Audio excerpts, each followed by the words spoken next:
पंतप्रधान नरेंद्र मोदी आणि भाजप यांच्याविषयी राहुल गांधी नेहमीच प्रचंड आक्रमक असतात। निवडणूक आयोगावर सुद्धा राहुल गांधी तुटून पडलेले आहेत। असं असताना दुसरीकडे मात्र राहुल गांधी हे सुरक्षेबाबत कुठेतरी गंभीर नाहीत असं चित्र पाहायला मिळतंय। कारण काँग्रेसचे अध्यक्ष मल्लिकार्जुन खरगे यांना सीआरपीएफने एक पत्र लिहिलेलं आहे आणि याच पत्रामध्ये तक्रार करण्यात आलेली आहे। ती तक्रार आहे राहुल गांधी यांच्या सुरक्षेच्या संदर्भातील। राहुल गांधी खरंच आपल्या सुरक्षेला घेऊन गंभीर नाहीयेत का आणि सीआरपीएफची नेमकी तक्रार काय आहे समजून घेऊया या स्पेशल रिपोर्टमध्ये।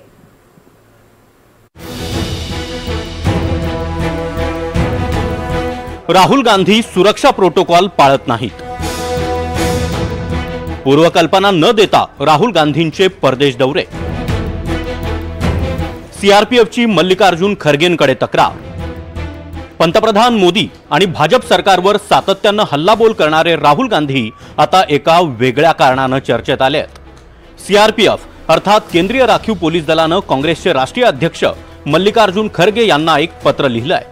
या पत्रात सीआरपीएफने राहुल गांधींबद्दल तक्रार केली आहे। राहुल गांधी सुरक्षा प्रोटोकॉल पाळत नाहीत असा आरोप या पत्रातून करण्यात आलाय।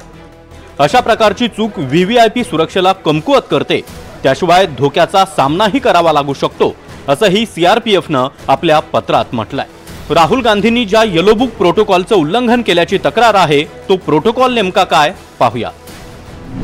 गृह खात्याने व्हीआयपींच्या सुरक्षेसाठी गाईडलाईन्स आणि प्रोटोकॉलचं विवरण एका पुस्तिकेत दिलंय। त्या पुस्तिकेला येलो बुक म्हटलं जातं। या सुरक्षा व्यवस्थेचे वेगवेगळ्या स्तरापासून सर्व प्रोटोकॉल दिलेले असतात। या अंतर्गत व्हीव्हीआयपींना त्यांचे सर्व दौरे कार्यक्रमांची माहिती सुरक्षा प्रतिनिधीला द्यावी लागते। त्यानुसार सुरक्षा यंत्रणा संबंधित व्यक्तीला सुरक्षा पुरवते। राहुल गांधी कोणतीही पूर्वकल्पना न देता गेल्या 9 महिन्यात 6 वेळा परदेश दौऱ्यावर गेले। राहुल गांधींनी गेल्या 9 महिन्यात कोणकोणत्या देशांचे दौरे केलेत तेही पाहूया। 30 डिसेंबर ते 9 जानेवारी इटली, 12 मार्च ते 17 मार्च व्हिएतनाम, 17 एप्रिल ते 23 एप्रिल दुबई, 11 जून ते 18 जून कतार, 26 जून ते 6 जुलै लंडन, 4 सप्टेंबर ते 8 सप्टेंबर मलेशिया। धक्कादायक बाब म्हणजे राहुल गांधी यांनी एक दोनदा नाही तर तब्बल 113 वेळा 2020च्या नंतर सुरक्षा नियमांचं उल्लंघन केल्याचं दिसून आलेलं आहे। 2019च्या अगोदर राहुल गांधी, सोनिया गांधी आणि प्रियंका गांधी यांना एसपीजीची सुरक्षा होती, परंतु 19 नंतर सीआरपीएफची सुरक्षा देण्यात आली होती। दरम्यान राहुल गांधींची सुरक्षा नेमकी कशी आहे तेही पाहूया। राहुल गांधी यांना ॲडव्हान्स सिक्युरिटी लायसन कव्हरसह उच्च दर्जाची Z+ सुरक्षा आहे। Z+ सुरक्षेत 55 सुरक्षा रक्षक तैनात असतात। त्यामध्ये 10 पेक्षा जास्त NSG कमांडो असतात। त्याशिवाय सीआरपीएफ आणि स्थानिक पोलीसही असतात। हे झालं राहुल गांधींच्या सुरक्षेसंदर्भात। पण राहुल गांधी अजून एका गोष्टीमुळे चर्चेत आले आहेत। राहुल गांधी आणि उत्तर प्रदेश सरकारमधील मंत्री दिनेश प्रताप सिंह यांच्यात एका बैठकीत जोरदार खडाजंगी झाली आहे। रायबरेली मतदारसंघातील निधीवरून दोघांमध्ये जोरदार वाद झाला।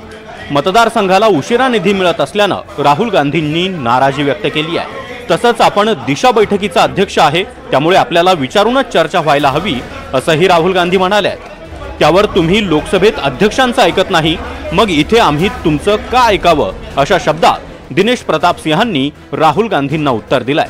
या खडाजंगीचा व्हिडिओ सध्या चांगलाच व्हायरल होतोय।